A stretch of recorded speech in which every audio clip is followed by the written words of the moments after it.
buenos días, amigos televidentes. Sean todos bienvenidos a Controlando las Mañanas, donde todo sucede y todo se dice por este Multimedios Su Mundo TV. Agradecemos, como todos los días, que el Creador, el Todopoderoso, Creador del cielo y de la tierra, de todo lo visible y lo invisible, le ha placido que estemos aquí en este programa que se ha constituido por su gracia en el referente a nivel nacional y a nivel internacional de todos los programas mañaneros de la República Dominicana. Queremos darle gracias a esa comunidad dominicana que siempre nos distingue con su sintonía, no solo en los Estados Unidos de América, no solo esa amplia comunidad vanileja de Massachusetts, que siempre nos escribe desde Peabody, Ceylon, desde Lynn, sino también a todos esos neoyorquinos que nos escriben desde el Alto Manhattan, pero también a toda esa comunidad dominicana que nos sintoniza desde Europa, especialmente nuestros amigos del Consulado y la Embajada Dominicana en España y también en Italia. Muy recientemente, mi querido Héctor, después de nuestro viaje por Canadá, esa comunidad dilecta de dominico-canadiense que siempre nos sintonizan y nos mandan saludos, y por qué no, también a los dominicanos que desde China nos mandan sus afectos. Sean todos bienvenidos. Y como es de costumbre, cada mañana aquí en este programa queremos leer la palabra de Dios, porque el Señor se regocija en los hijos que le dan la honra y la gloria. Y como todo lo que hacemos es por y para Dios, vamos a dedicarle un minuto al Todopoderoso leyendo hoy esta oración. Oración del miércoles 25 de febrero. Padre de verdad eterna, en este miércoles ayúdanos a refrenar nuestra lengua del mal y a vivir con integridad delante de ti y de los demás, Señor. Limpia nuestras palabras, guía nuestras decisiones y fortalece nuestro carácter para amar la vida con honestidad sincera. Gracias, Señor, por tu dirección constante, en el precioso nombre de Jesús. Amén. Y así, con esta hermosa oración mañanera, iniciamos Controlando las Mañanas. Y hoy es un día exquisito, señores, porque como siempre le traemos información veraz, información de calidad, información actualizada, unos invitados de lujo. El de hoy verdaderamente es una honra tenerlo con nosotros. Lo vamos a presentar más adelante, pero debo, a pesar de que el tiempo apremia, tomar unos breves minutos y presentar a mis compañeros y decirles que hoy conmemoramos el día del natalicio de uno de los próceres de nuestra independencia, el héroe del trabucazo del 27 de febrero, Ramón Matías Mella, quien nació un día como hoy en el año 1816, fallece un 4 de junio de 1964, a tan solo 20 años después de esta gesta independentista. Fue uno de los padres de la patria. Sus restos reposan en el altar de la patria junto a Juan Pablo Duarte y junto a Francisco del Rosario Sánchez. Es conocido como un símbolo de valentía, de gallardía, de decisión y de lucha por la independencia. ¿Cómo olvidar y cómo no estremecerse el corazón de cada dominicano cuando pensamos en ese majestuoso trabucazo que dio Ramón Matías Mella justamente en la Puerta de la Misericordia, hecho que marcó el inicio formal de la independencia de la República Dominicana?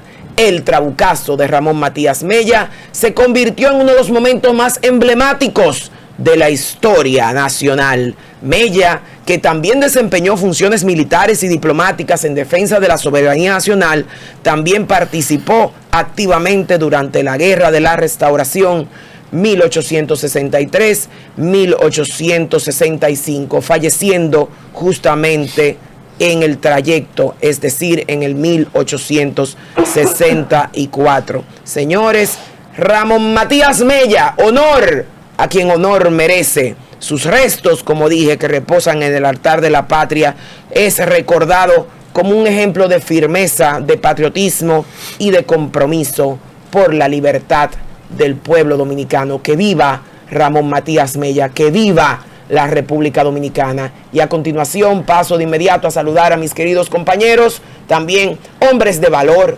patriotas sobre todo, y profesionales de mucho fuste, probos en todas las áreas en las que se desempeñan. Buenos días, Valentín Pérez, buenos días, Héctor García, y muy buenos días al ingeniero Héctor Vázquez. Bueno, señores, gracias a ustedes, gracias a todo el pueblo dominicano, a la gente que nos sigue, que nos ve en este espacio Controlando las Mañanas, sobre todo un espacio que, así como lo decía Prida, se ha consolidado como parte de este desarrollo nacional, marcando las pautas de lo que es comunicación con responsabilidad y sobre todo donde hacemos entrega cada día con este grupo de profesionales multidisciplinarios a través de los canales 101 y 1101 en HD de Claro TV, asimismo el canal 81 de Altiz y de Aster, canal 20 de Telecable Dominicano, 46 de Wintelecom, canal 67 de Telecable Central para todo el Valle del Cibao y igual el 647 de Fire TV Stick para que nos pueda ver en la costa este de Estados Unidos.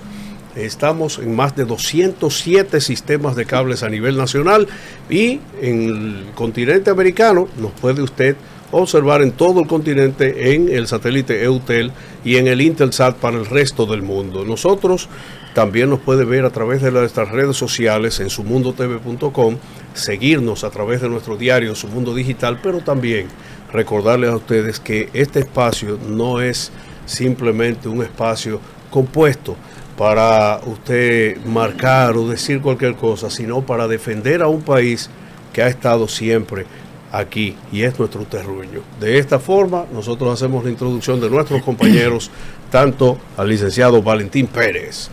Don Valentín. Bueno, buenos días Héctor, buenos días Prida, buenos días Héctor García, buenos días al país, buenos días República Dominicana.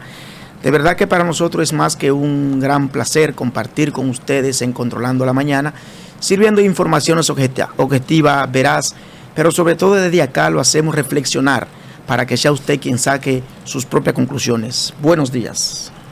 Buenos días a la doctora Prida Suero, aquí coordinadora de este espacio, al igual que a mi tocayo y a Valentín Pérez. Aquí hay una digna representación de dos zonas geográficas del país. Sí. 3 sureños y un cibaeño. Así Eso es. es así. Eso Entonces, sí que el cibaeño rinde por 5.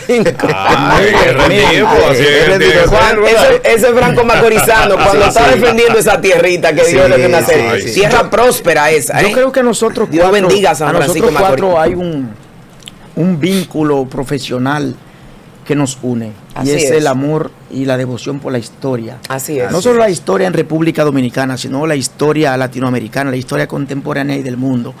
Mi Así compañera es. Prida hablaba al principio del programa sobre el 210 aniversario del natalicio de Ramón Matías Mella. Oigan, yo creo que hablar de Ramón Matías Mella, hablar de uno de los hombres más excelsos que ha dado la República Dominicana, y hay que hacer algunas precisiones importantes. ¿En qué momento de la historia conoce Juan Pablo Duarte a Matías Ramón Mella? A partir del año 1938, ya conformada la Trinitaria. En ese momento Juan Pablo Duarte estaba buscando o reclutando nuevos talentos y le presentan a Ramón Matías Mella, y desde que se conocieron entre ellos hubo un vínculo, como una especie de unidad en el mismo instante que se conocieron, porque Duarte vio en Ramón Matías Mella un hombre sagaz, un hombre sumamente inteligente, pero sobre todo un estratega. Y Duarte, en esas conversaciones iniciales que comenzó a tener con Mella, él dijo: este señor me puede jugar un gran papel aquí como estratega, porque era un hombre que manejaba muy bien la espada. Era un hombre que manejaba muy bien la espada y tenía desde muy temprano mostró dote de liderazgo y de ser un armador natural.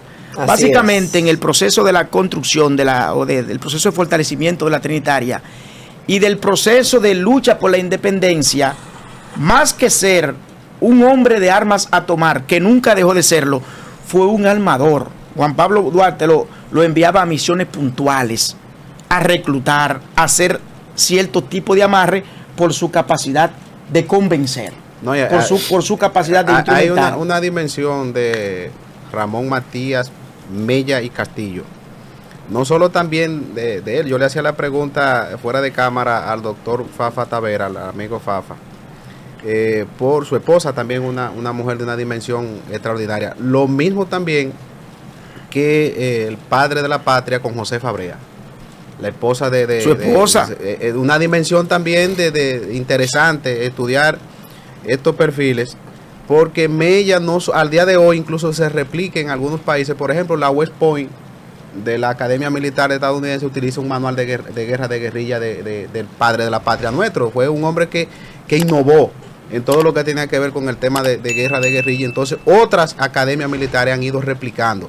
República Dominicana ha sido un gran exportador de muchísimas cosas. Por ejemplo, aquí obtuvimos la primera escuela diplomática y consular de América. Entonces esos son referencias. Eduardo Latorre. Entonces esas son grandes cosas, referencias que nosotros, cuando yo escucho a veces que los propios dominicanos queremos denigrar estos 48,000 kilómetros de territorio, me apena. Y a la vez, entonces nosotros tenemos un día como hoy, 25 de febrero, en un año más y celebración del mes de la patria, de resaltar los perfiles de esa gente que se la jugaron para que nosotros al día de hoy pudiéramos vivir en una libertad, en una independencia, y como lo dice también el propio manifiesto de independencia dominicana, de toda potencia extranjera que siempre aquí se ha debatido, y muchísimos grupos han preservado esa identidad. Tú sabes que la figura de Ramón Matías Mella, de alguna forma, a través de la historia ha querido ser como mellada. En algunos casos, sí. Cuando hablo de mellada es que ha querido ser lacerada, de querer tildar lo que no fue él quien realmente tiró el trabucazo en la puerta de la misericordia. Hay quienes han llegado a decir, comunicadores irresponsables e inclusive historiadores, decir que cuando él tiró el trabucazo, él no estaba en sus cabales. Porque no voy a usar el término que se ha querido usar en algún momento. No, yo creo que eso no debe de parte del vocabulario. Que no estaba en sus cabales, que era un hombre que se dedicaba a la vida alegre. Ven acá, ¿cómo es que a esta altura, en este país, se quiere estar hablando cosas de hombre de esa dimensión en vez de exaltarlo al más alto nivel? Que a propósito de eso, señores, en este país, y es lamentable decirlo, usted toma un micrófono y sale a preguntarle a los jóvenes, a los más jóvenes y no tan jóvenes, ¿quién fue Ramón Matías Mella? ¿Quién fue Juan Pablo Duarte? ¿Quién fue Gregorio Luperón? No, eso es bochornoso. No te vayas a... ¿Quién fue Francisco Alberto Camaño de Ño? No saben. Tú te estás pidiendo mucho. Este país tiene que entrar en un proceso de revisión profunda. Hay una inanición mental. La gente muere por inanición mental, porque como no alimentan el cerebro, prácticamente el cerebro se le está prácticamente hay una combinación de muchas cosas, Frida. Sí, es una combinación de muchas cosas. Quiero destacar algo. Esa calle muy transitada en la República Dominicana, que todos conocemos muy bien, o no todos, como dice Valentín, que acaba de retratar un estado situacional de la República Dominicana donde la juventud ya no conoce quiénes fueron sus héroes y sus próceres. José Fabrea, quien fuese esposa del prócer Ramón Matías Mella, él contrajo nupcias con José Fabrea a los 20 años. Y debo de decir que José Fabrea fue una mujer destacada en la historia de la República Dominicana, porque al igual que Mella, estuvo siempre en todas las luchas independentistas. Lo que pasa que les recuerdo que para la época las mujeres no se visualizaban, no eran visibles, eran prácticamente invisibles, pero era una mujer, José Fabrea, de una familia muy acomodada, una persona de abolengo, y procreó 4 hijos con Ramón Matías Mella. Uno se llamaba Ramón María, la otra se llamaba Dominga América, Antonio Nicanor e Ildefonso.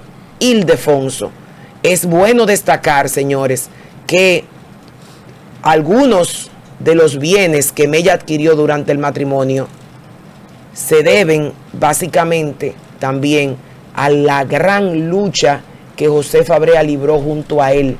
Fue una mujer de trabajo, fue una mujer destacada, fue una mujer que, siendo una mujer de abolengo, renuncia a esa vida acomodada para unirse a la lucha independentista de Ramón Matías Mella y los otros próceres. Así que honor también a José Fabrea, quien fuese la esposa de Ramón Matías Mella. Eso es así. Miren, Ramón Matías Mella, pese a que hay muchas confusiones por el tema de su nombre. Su nombre, apareció una carta que se había firmado por ahí por los años 1860, y en la firma decía M.R. Mella. entonces la gente entendía que era Matías Ramón Mella, pero el acta, según dicen, hasta ese momento es Ramón Matías Mella, que es el nombre del prócer, pero él ocupó diversas posiciones, fue gobernador de Santiago, ministro de guerra desde 1863, desde 1855 al 56, luego desde el 63 hasta el 64, que ya fue la fecha de su muerte, y también general en jefe de los ejércitos del sur, así se le tenía hasta ese momento, y ese prócer nuestro, parte de quien realmente fue quien dio la voz para nosotros comenzar la lucha por nuestra independencia. Así que hoy es un día memorable, un día donde celebramos esto, así como también es memorable nosotros saber que contamos con personas que realmente han sido, son y han vivido una historia, y que el orgullo de muchos de nosotros, los que en algún momento, siendo más jóvenes, comenzamos a formar parte a su lado y a tomar ciertas experiencias, ¿verdad? Tanto en radio, como fue mi caso, por allá por el año 2010. Y hoy nosotros tenemos el honor, el gusto, el placer de nosotros sentirnos realmente nutridos con la presencia de una persona que no solamente lo puede representar a usted al momento de hablarle con propiedad, sino que fue alguien que realmente vivió la historia y fue parte de los que escribió esa historia en nuestro país, en lo que fue la Guerra de Abril de 1965. Así es. Es por eso que hoy, voy a dejarle eso a Prida ahí, así es, que introduzca a una persona que realmente, como parte nuestra, nos llena de un orgullo inmenso, no solamente por el tema de la comunicación, sino también por lo que es la forma de enseñarnos con las vivencias. Así es, efectivamente, Héctor ha podido esbozar la figura que nos representa, pero yo creo que tardaríamos horas si tratamos de describir a la persona que hoy engalana este estudio. Es un abogado, doctor en Derecho, es un gran, pero gran patriota. Incluso nació en la icónica provincia Hermanas Mirabal, perteneciendo en su juventud al movimiento 14 de junio, iniciativa de Manolo Tavares Justo y Minerva Mirabal, pero sobre todo ha sido un político de mucho fuste, ha sido un hombre que siempre ha procurado el desarrollo de los valores del país y ha sido una persona que ha exaltado con su vida política a la República Dominicana. Para mí es un honor y un privilegio tener con nosotros en Controlando las Mañanas al doctor Rafael Francisco Taveras Rosario, cariñosamente conocido por el pueblo dominicano como Fafa Taveras. Buenos días, doctor. Bienvenido a este espacio. Buenos días. Escuchándolo a ustedes, me enfrentaron que cuando entré aquí y viendo el nombre de usted, que Controlando las Mañanas, me dije, yo quisiera verlo a ellos suspendiendo el agua de cualquier manera. Suspendiendo el agua. Efectivamente. El agua. Cuando oigo la información, usted está Controlando la Mañana como fuente de orientación. Así es. Gracias. Y creo que es una gran cosa venir aquí y escucharlo a ustedes, porque en el fondo, si algo hay de debilidad en el país, es la débil información que tienen las nuevas generaciones sobre el país donde vivimos. Así es. Y en ese orden ustedes cumplen un papel. Porque, miren, señores, pensar en la etapa de acción de Mella, de Duarte, de Sánchez, la ocupación haitiana, en una época que la comunicación no era un recurso, en el que usted estaba sometido a un meritorio destacamento humano que había sido capaz de iniciar la lucha contra la esclavitud. Y esa gente viene aquí con esos honores y lo incorpora en su dependencia. Pero ellos no están reproduciendo la lucha por la libertad, sino negándola, al someterlo a nosotros cuando ellos han luchado por zafarse. Exacto. Y yo creo que esa experiencia a mí me crea una inmensa perturbación en un sentido. La mayor parte de los partidos políticos, actúan adecuándose a la actualidad y tratando de sacar de ella algo que le convenga. La política ha sido más que un esfuerzo de sacrificio que nos inspiran los fundadores de la República, ha sido una oportunidad donde ha imperado una conducta indefendible, porque es una norma que en este país el político que no aprovecha su cargo es un pendejo. Así es. Porque no está en juego la integración de él, sino el aprovechamiento. Así es. Eso, Doctor, Y en ese sentido es una gran cosa que ustedes refuercen la memoria con la calidad de la entrega y la unidad de la visión de estos patriotas, no en la actualidad ni en su vida, sino en el porvenir. Usted sabe lo que fue bajo ese régimen haitiano crear la idea de que nosotros debíamos ser una nación, de que debíamos luchar por ello, de que ellos no tenían a quién recurrir, que tuvieron que desarrollar un esfuerzo que se ve concretado pocos años después, porque del 38 al 44 es poco el tiempo que se duró en la elección. Sí, Estamos hablando de 6 años. 6 años. Y 6 años dedicados a guiarse por la idea del futuro y del porvenir.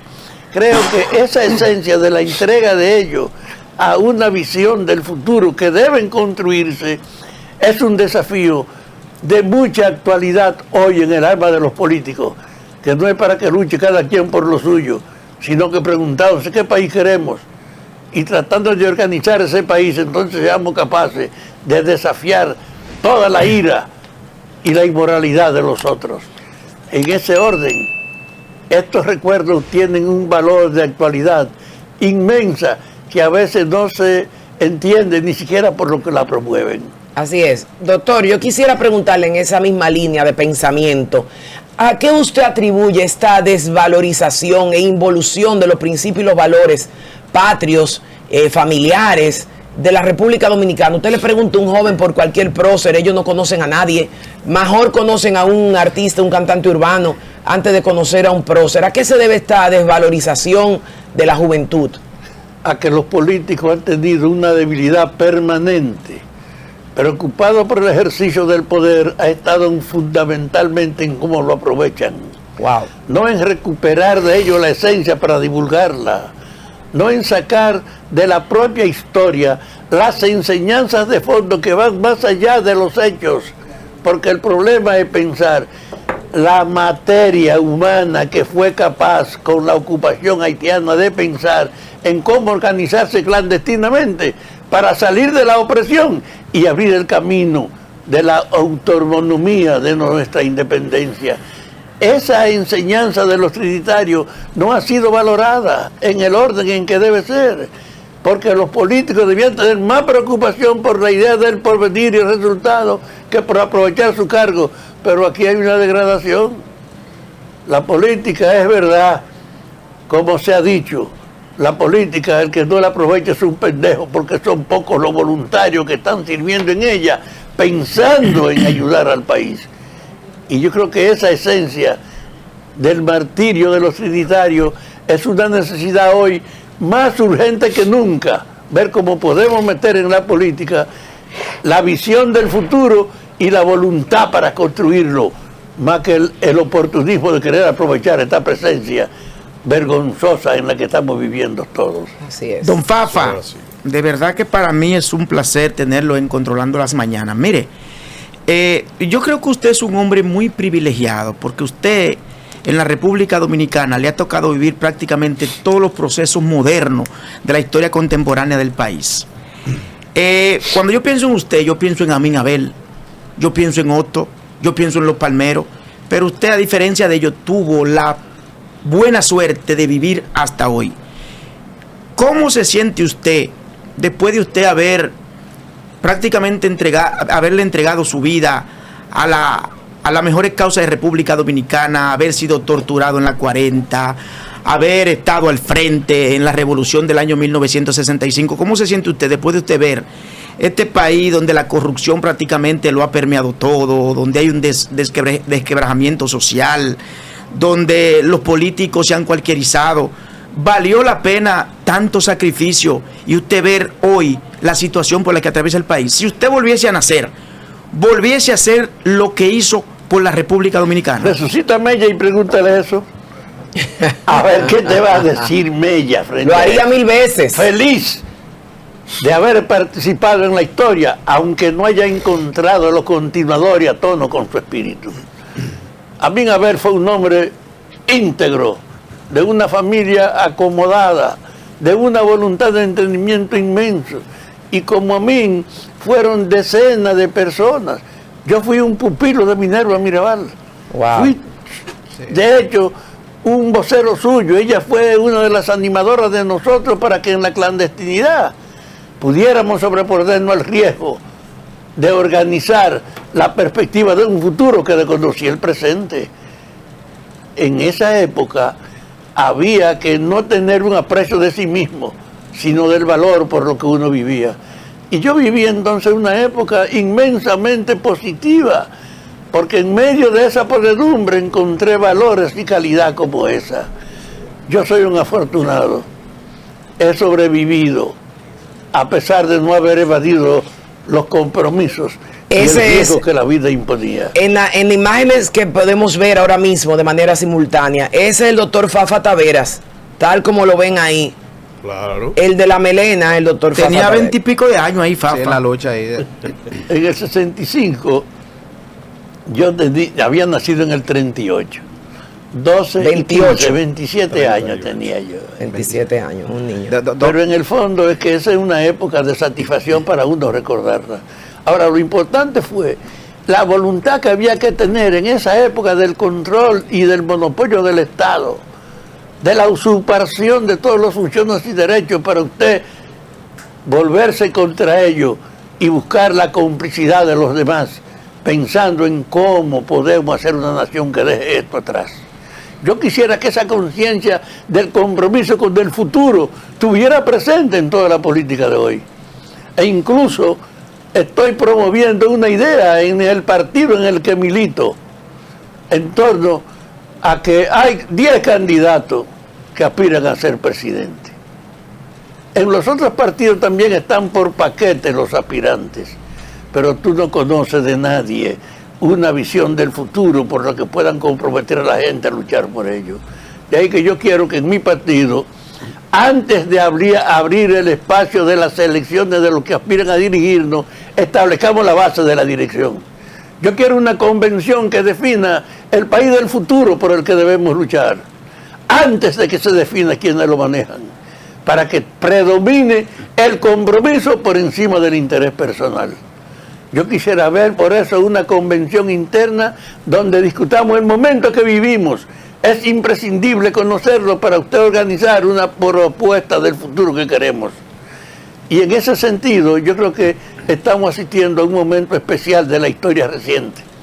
Estamos asistiendo al fin del monopolio en el mundo de Estados Unidos. En ese mundo unipolar que con un solo polo todo estaba sometido a ellos, y el motivo general de ese predominio era la ventaja de aprovecharlo en el mercado y en cualquier otro valor. Ahora está surgiendo un pueblo alternativo del BRICS, porque Rusia, la India, China, Sudáfrica y Brasil son juntos casi la mitad de la población del mundo. Pero además de eso, tienen la fuerza para poder convertirse en un polo alternativo al que ha predominado durante más de 100 años como el jefe. Señor, el poder de Estados Unidos, uno tiene que valorarlo por una cuestión esencial que la gente no lo nota. Usted se imagina lo que ningún poder del mundo había tenido, que una moneda de ellos fuera reconocida universalmente como el símbolo de los valores. La hegemonía del dólar fue la base del poder norteamericano por un detalle. ¿Ustedes saben cuánto vale imprimir una papeleta? 5 centavos de $1. Y esa papeleta puede ser de $100 y te costó 5 centavos. Y Estados Unidos, manejando esa fuente que era reconocida en el mundo, pudo usarla para financiar ciclos militares, operaciones, aventuras y ocupar el mercado. Basado en el predominio de su moneda, Estados Unidos consolidó la hegemonía que tenía. Estamos ahora asistiendo a un momento en que el dólar ya no es lo que era. Porque esa parte del mundo que está emergiendo como un polo, está aceptando entre sus miembros sus propias monedas con un compromiso público. Vamos a hacer una moneda respaldada en oro que tenga un valor universal. No una moneda basada en la autoridad, sino en el significado que tiene representar la mercancía más apropiada del mundo, que es el oro. Y ese hecho está constituyendo un polo que cada vez muestra ser más competitivo, que Estados Unidos tiene que pensarlo en todas las maneras, y ustedes están mirando la reacción, fuera de cualquier racionalidad del presidente de Estados Unidos, a este momento en que Estados Unidos está arrinconado. Oiga, siempre ha sucedido como si tuvieran todavía el poder del mundo, diciendo, vamos a subir el 15% a todo el mundo. Vamos a imponerle acuerdos favorables para nosotros en todos los órdenes. Es decir, en una época en la que está en evidencia el proceso de limitar la autonomía que tenía Estados Unidos, hay un presidente norteamericano que cree que no ha pasado nada. Pero los dominicanos tenemos que entender una cosa. Ustedes saben que a pesar de esa realidad, del cambio en marcha, la República Dominicana tiene la mejor relación en toda su historia con Estados Unidos. Nunca habíamos tenido con nadie, ni sometiéndonos, ni vecinos, lo que tenemos hoy con Estados Unidos. Usted se imagina que nosotros estamos recibiendo 10.000 millones de remesas, una donación de casi 1 millón de dominicanos que viven allá en Estados Unidos. Usted no puede desconocer entonces lo que representa el hecho de las remesas en la posible estabilidad y desarrollo dominicano si sabemos manejarlo. Y junto con las remesas, el hecho de que estamos ubicados en el centro del continente. Aquí ha habido un cambio interno que nos ha dicho, no podemos vivir ni del cacao ni del café, aunque el cacao y el tabaco sean dos figuras extraordinarias en el mundo. Y ha habido una vuelta hacia el turismo. Por la ubicación en donde estamos, se ha planteado el turismo como el eje del país. Y ahí tenemos otro refuerzo de Estados Unidos. La mayoría de los turistas son los yanquis que vienen aquí. Así es. La remesa y los turistas son dos fuerzas que están vinculadas eso con Estados es un Unidos. desafío que tenemos porque no se sabe hasta cuándo eso será no sostenible, sino darle un giro y buscar otras alternativas. Pero oye, ahí es que está porque que no podemos vivir de un monocultivo. Ese fue el gran problema de Venezuela. Mi aspiración. Aún teniendo la mejor relación que nunca habíamos tenido, favorable con Estados Unidos, estamos asistiendo al momento en que podemos también separarnos de la hegemonía y su control sin tener que pelearnos con ellos. Yo quisiera que mantuviéramos las remesas que están llegando de Estados Unidos, que hiciéramos una diligencia a nivel del gobierno para hacer un reconocimiento a los compatriotas que están allá, para estimularlos a que ellos sigan mandándonos, mejorar toda la infraestructura para seguir atrayendo al turismo, no solo a los yanquis, sino al mundo. Y en función de eso, ese es el camino para que nosotros podamos proyectar una idea del futuro, como la proyectaron los independentistas, que nos den una autonomía y que nos den también la posibilidad de no ser unos miserables, sino de poder vivir, porque podemos producir para vivir bien si aplicamos un régimen interno. Es decir, el desafío que tenemos nosotros del desarrollo y de la posibilidad de superar la herencia está sobre la mesa, pero la gente no tiene los ojos puestos en eso. Y los políticos están pensando en quiénes lo van a dirigir. Y yo digo, ¿y qué es lo que vienen basado en escoger quién es el jefe? No tenemos un problema. Este gobierno llegó, mi gobierno llegó ofreciendo un cambio para rehacer el futuro y la vida dominicana, para racionalmente modificar el Estado, en sentido de la que fue una sugerencia mía metida en su programa. Y desde ese ámbito, ¿estamos satisfechos nosotros con lo que ha hecho el gobierno? ¿Su compromiso ha servido de base? No. Pero ¿y los otros que están fuera, qué pueden reclamar? Porque tuvieron la oportunidad de años de meter. ¿Y qué herencia nos dejaron?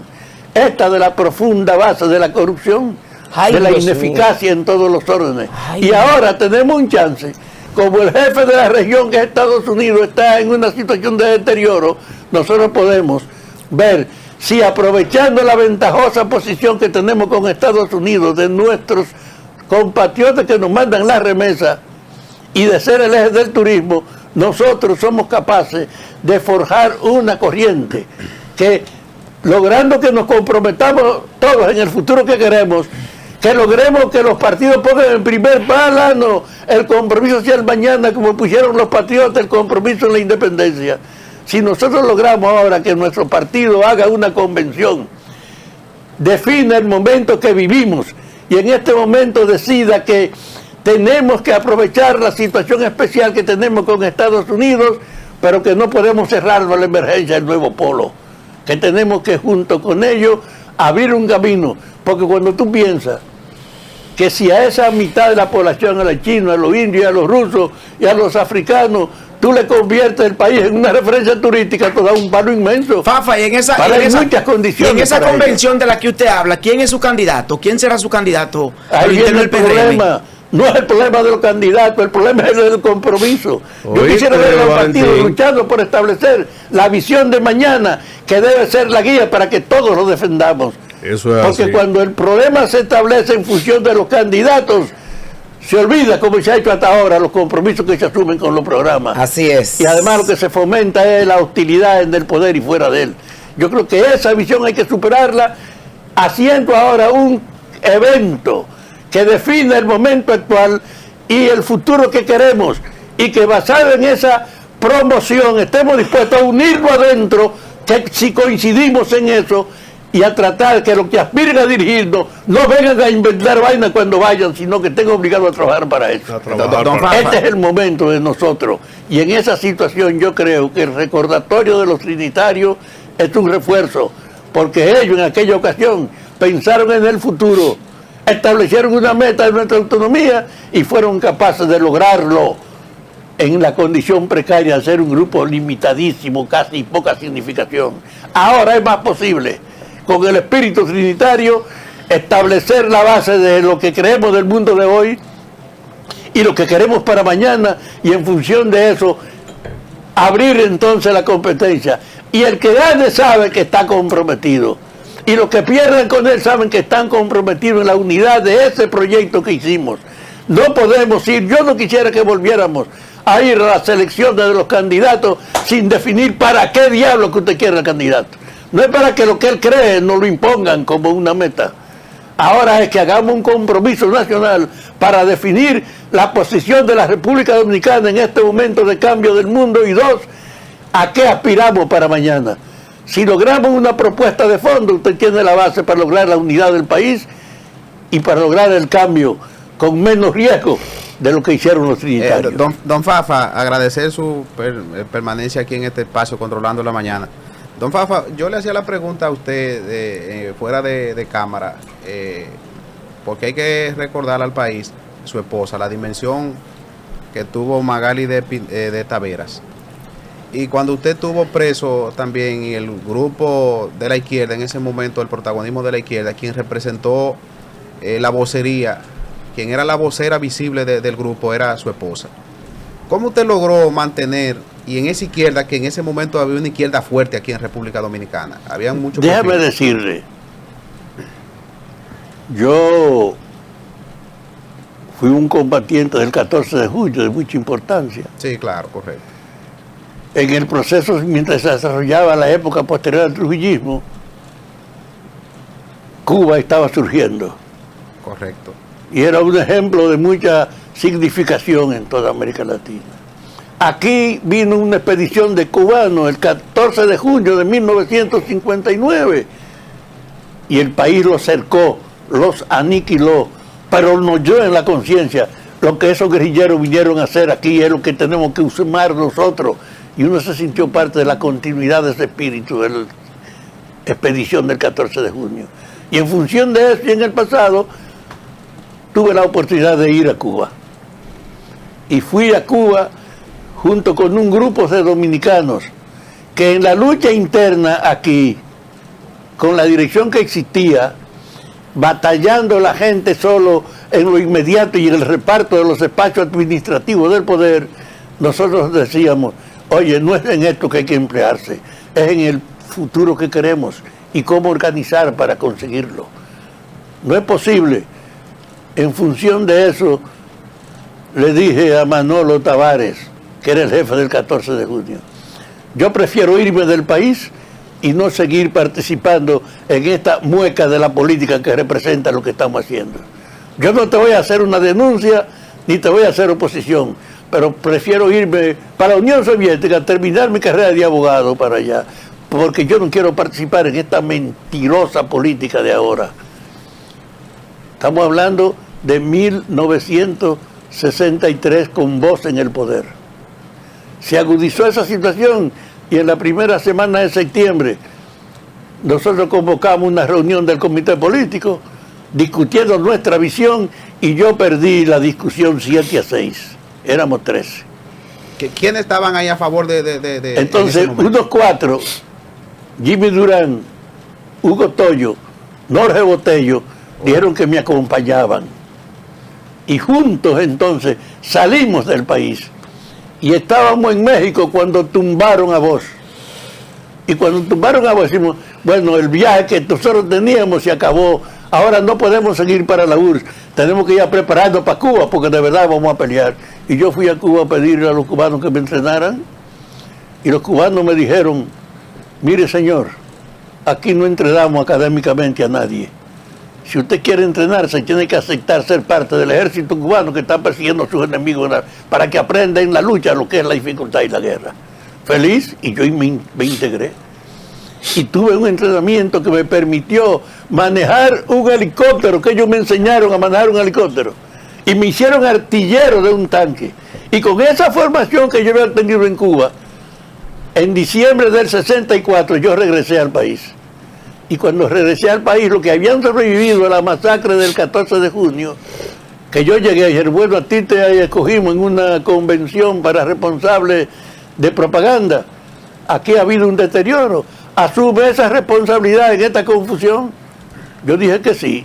Y a la semana de llegar me llevaron, te traemos una persona que es independentista en Puerto Rico, que ha estado en la Unión Soviética y que egresó de la Universidad de San Juan como socióloga.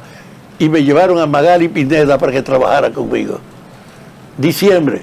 Y en febrero del 65, el día 14 de febrero del 65, ella y yo nos hicimos novios. ¡Wow! ¡Wow! Una tremenda historia. Entonces le estoy contando el hecho porque fue la mitad de febrero y en abril era mes y medio más después, cuando explota la guerra, Magali se va conmigo para el frente. Excelente. Y me acompaña en la lucha interna del 14 de junio. Y junto conmigo, ella promueve entonces el problema de tratar de la incorporación feliz de las mujeres. De que las mujeres no fueran un apéndice que sigue, sino que fueran una fuerza autónoma con la que pudiera congresarse. Y ella es la que instala y desarrolla esa idea de organizar a las mujeres en forma tal que cuando ya en plena guerra se damos, hicimos una especie de evento para que lográramos entrenar a las mujeres y ella era de la que lo dirigía en plena guerra. Excelente. Bueno, Vamos a la pausa, sí, Frida. sí, Vamos señores, a la eso. pregunta en el tintero Estamos- antes de la pausa. Sí, hazle la pregunta para que te la conteste el retorno. Hablando de grandes mujeres que marcaron su vida y para usted tuvieron un gran significado, luego de la pausa, nos gustaría que usted nos diga qué representó Piqui Lora para usted en el desarrollo de la guerra del 65. Señores, Y también estamos su conversando relación con con Freddy el Veras. doctor Rafael Francisco Taveras, comúnmente y cariñosamente conocido en el mundo Don político Fafa dominicano, don Fafa Taveras. Además, un gran guerrillero dominicano, quien fuese miembro del movimiento 14 de junio y un gran patriota. Para nosotros es un honor tenerlo aquí. Vamos a una brevísima pausa y cuando retornemos, a propósito del día de Ramón Matías Mella, seguiremos conversando con el doctor Fafa Taveras. No se vayan, volvemos seguido. Y continuamos controlando las mañanas, donde todo sucede y todo se dice por este Multimedios, Su Mundo TV, señores. Y hoy un día espectacular, miércoles 25 de febrero, jueves, mañana 26 y el viernes 27, día donde tendremos una transmisión especial para todos ustedes a propósito de la rendición de cuentas del presidente constitucional de la República, Luis Abinader Corona. Manténgase muy pendiente porque estos 2 días estaremos recordándoles esta transmisión especial del viernes 27 a propósito de la rendición de cuentas del presidente Luis Abinader y del Día de la Independencia Dominicana. Pero hoy, miércoles 25, se conmemora el Día del Natalicio de nuestro prócer, el prócer del Trabucazo en la Puerta de la Misericordia, Ramón Matías Mella. Y como es de costumbre, estos invitados de lujo que tenemos, nos honra la presencia del doctor Fafa Taveras, gran político, quien fuese un gran guerrillero dominicano, miembro del movimiento 14 de junio y sobre todo un político de mucho fuste. Antes de la pausa, Valentín había dejado al aire una interesante pregunta. ¿Puedes repetirlo la pregunta, por favor, Valentín, para que el doctor te conteste? Don Fafa, ¿qué representó Piqui Lora para usted en su vida profesional, política, pero sobre todo en la Revolución de Abril? Primero, Piqui Lora era una damita, una mujer pequeña, diminuta, delgadita, pero muy dinámica, con una actitud muy militante en el proceso. Y cuando se produce la Guerra de Abril, por el proceso mismo de mi formación, yo escojo, frente a la dirección, de que éramos diversas tendencias, porque estaban los guerrilleros, los que habían venido, los que criticaban, pero que en la guerra había que tener una unidad. Y eso hacía, éramos dos tendencias, lo que estábamos opuestos a lo que pasó con el fracaso y a lo que sobrevivieron. Y entonces yo les dije, aquí hay que poner una dirección que represente la diversidad de la tendencia del partido, una dirección militar. Y eso nada más se da con Juan Miguel Román y yo, que estando en grupos distintos siempre fuimos amigos confiables. Así que se acabó la discusión y asumieron que Juan Miguel y yo éramos los responsables militares del 14 de junio. Basado en esa situación, yo tenía entonces una tradición de confrontación con Francis Camaño. Ajá. Yo era jefe de la propaganda del 14 de junio. Okay. Y el 14 de junio tenía un local público en el Conde, esquina Hosto. O en la Hosto, esquina Conde, está ahí en un segundo piso. Pero Francis era en ese tiempo, en el 63, antes de yo irme del país, Francis era el jefe de los Cascos Blancos, que era la organización que controlaba todas las patrullas. Y el día 26 de julio de 1963, ese 14 que estaba en un segundo piso, que teníamos un gran vínculo con los cubanos, porque teníamos un gran respeto por lo que habían venido aquí, y que nosotros habíamos subido el nombre de esa expedición, 14 de junio, que es la fuente, por qué se llamaba el partido así. Estábamos con dos bocinas puestas, hablando de la conmemoración de la llegada de Fidel Castro al poder, y lo que eso representó para crear una idea de la libertad en toda América Latina. Y en nosotros, porque ellos patrocinaron que vinieran los expedicionarios. Y estando en eso, llegó Francis Camaño con dos vehículos llenos de policía. Lo sacaron, ocuparon todo el frente. Y como yo era responsable de la propaganda, de la comunicación, tuve que bajar. Coronel, dígame, ¿por qué usted está aquí con esta situación? Dice, mire, callen esa bocina, rápido. ¿Cómo que si tienen 3 minutos para que calle la bocina? Y yo me paré y comencé a hablar a los guardias y a la gente de esa desafío y la necesidad de que nosotros éramos indoblegables. Me dijo, tiene 2 minutos. Y yo seguía hablando, bla, bla, bla. Tiene 1 minuto. Y cuando él tiene 1 minuto, yo salí corriendo hacia arriba, porque era un segundo piso, y él comenzó a tirarle los tiros a la bocina para callarla. Y Francis entonces, Camaño. si toda la gente que estaba adentro salió conmigo corriendo y sobrevivimos, eso estamos hablando del 26 de abril de 1965. Don Fafa. Entonces, lo que yo quiero significarle es que entonces cuando se da la guerra, cuando explota la guerra, y yo impongo que Juan Miguel y yo seamos los jefes militares, el hecho de haber tenido una confrontación con Francis, porque él era el jefe de los Cascos Blancos, pero en esa ocasión Francis estaba de este lado luchando contra el gobierno, apoyando el golpe de Estado, y yo logro un reencuentro con él. Ayer nos separamos de mala manera, hoy estamos obligados a reunirnos. Así es, nos abrazamos. Vamos a trabajar juntos por esto. Y estando ahí, me dijo Francis, hay que hacer un proceso para tratar de armar a la gente que está con nosotros en este movimiento. Hablando de 25, 26, 27 de abril. ¿Y qué tú propones? Que organicemos la toma del Palacio de la Policía y antes de irnos, que nosotros nos enfrentemos con la Fuerza Armada, a ver si podemos conseguir armas ahí. Bueno, yo tengo formación, lo que tú quieras. Efectivamente. El 27 de abril, un día antes del 28, el jefe de la embajada americana estaba fuera del país y llegó ese día. Y llamó entonces a Peña Gómez, a todo el mundo, y dijo, mire, Estados Unidos no tolera este desorden de los guardias de aquí. De ustedes queremos hacer una anarquía con una proclamación contra este gobierno. Nosotros no aceptamos eso. Peña Gómez se asiló para ir a poder ganar el tiempo de orientar a la gente. Y entonces llamaron a los militares que estaban afuera acompañándolo, y en esos militares estaba Camaño, Montesarache y todos los otros oficiales grandes que podían estar. Y el embajador en persona fue y le dijo, acabo de decirle a los políticos, a los que lo mandan a ustedes, que no pueden equivocarse, que nosotros no aceptamos esta vagabundería.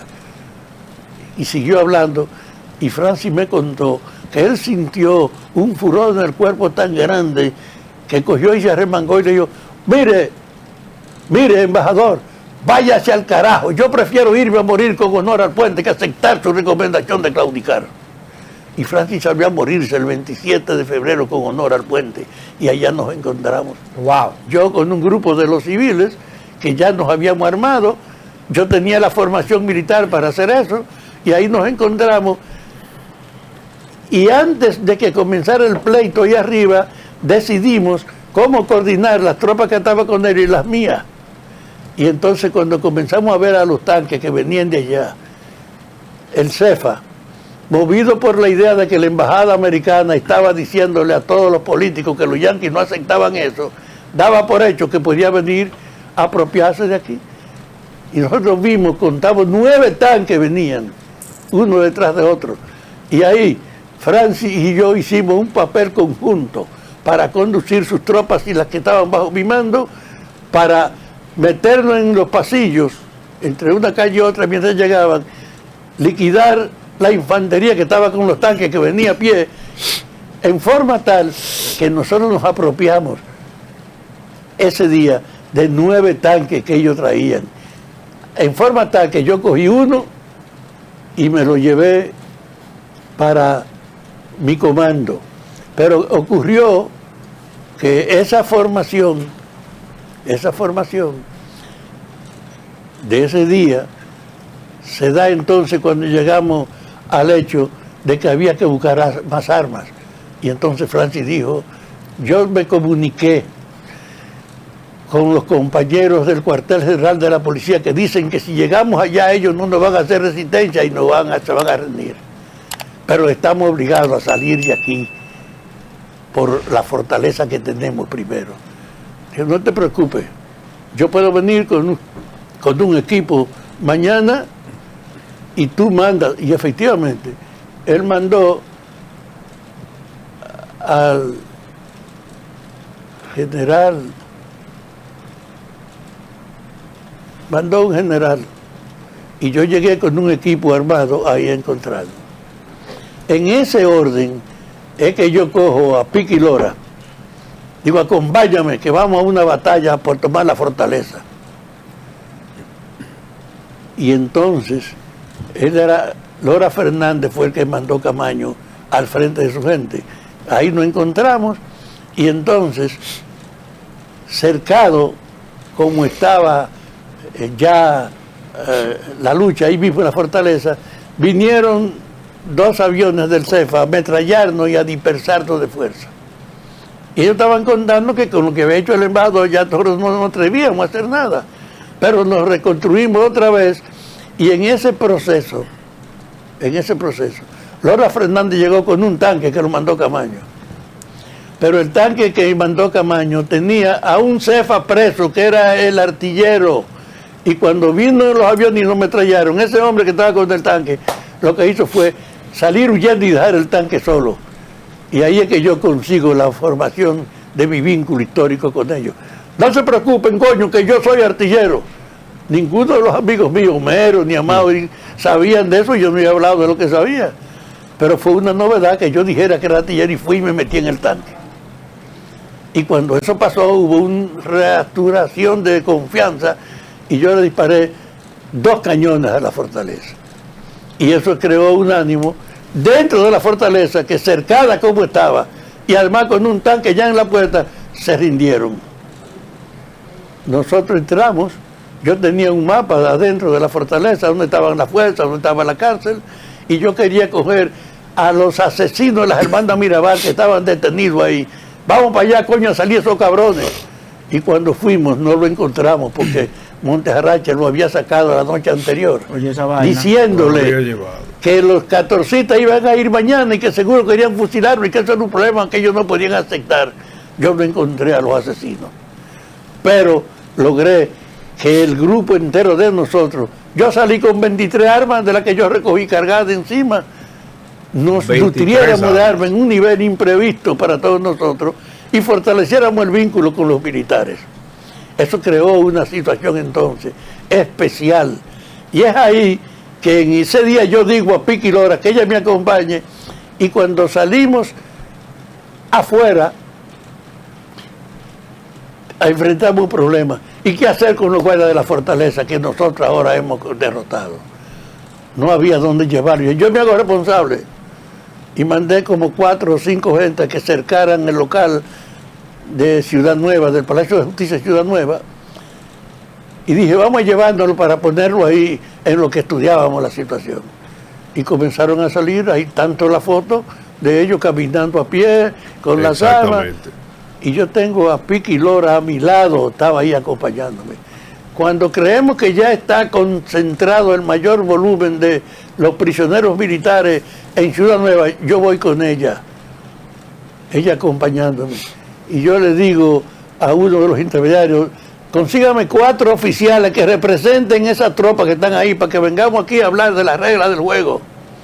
Y me llevaron 4 oficiales, 4 generales, con Piqui ahí, y yo le dije a ellos, miren, nosotros no tenemos odio en una confrontación, es un problema de intereses diferentes. Estamos dispuestos a entendernos con ustedes en el sentido de echar hacia adelante esta idea de retornar otra vez a la democracia.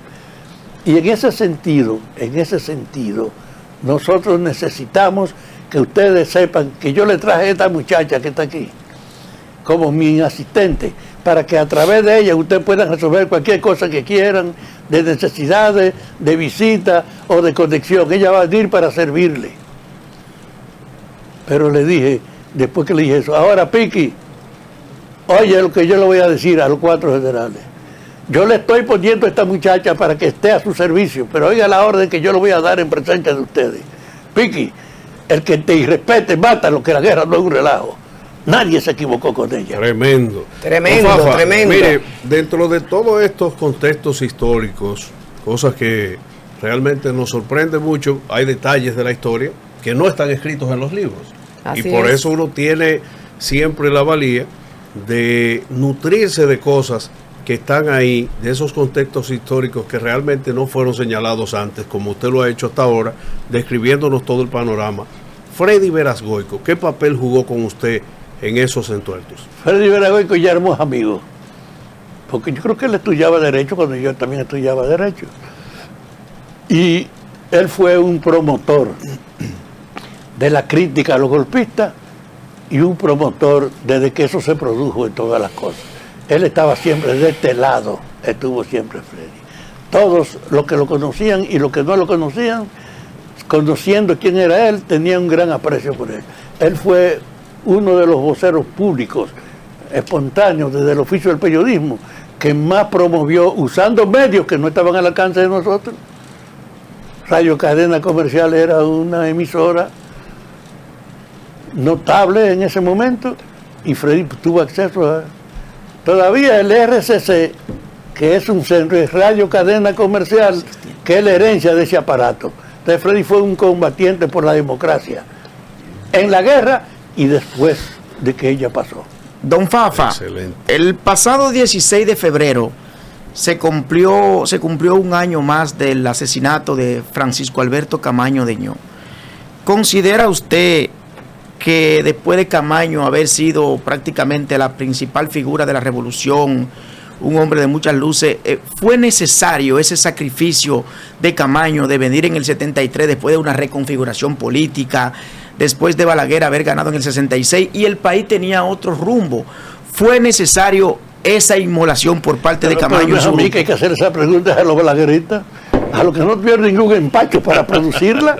Fue una acción de abuso, pero además de apego al sentido conservador, contrario a lo que era, lo que vinculaba a Camaño con todos nosotros y a lo que lo convirtió a él, después de estar fuera y viéndose en retornar a decir, la obra está inconclusa. Y él vino con una generosa disposición de recuperar el terreno perdido para volver a plantear la expectativa del cambio. Él, con esa muerte suya, consolidó la calidad de su entrega. Otro se hubiera quedado afuera y quedado por allá hablando de esto. Él fue capaz de venir aquí, entrar, y entonces se inmoló. Lo agarran y le dicen a Balaguer, doctor, el que era jefe de la Fuerza Armada y otro, lo tenemos preso, y dijo tenemos que no. preso al hombre. Y Balaguer le dijo, abriendo los brazos, aquí no hay cárcel, para ese hombre. Lo mandó a matar. Mátelo. Eso fue lo que dijo. Está bien. Y ellos salieron a cumplir el hecho de que no había cárcel para Francia y lo mataron. Don Fafa, hace poco el PRM cumplió 11 años como partido, y usted, que es miembro fundador del partido, muchos nos hemos preguntado el rol de don Fafa Tavera en el gobierno. De cara al futuro del proceso del año 2028, ¿cómo usted visualiza el escenario político, especialmente a lo interno de la organización política, que debe renovarse ahora? Yo le hice a usted el resumen de lo que creo. Que el partido tiene que hacer una convención interna para organizar la plataforma, el programa, con lo que debe enfrentar el futuro. Y eso obliga, ¿qué idea tenemos de la actualidad?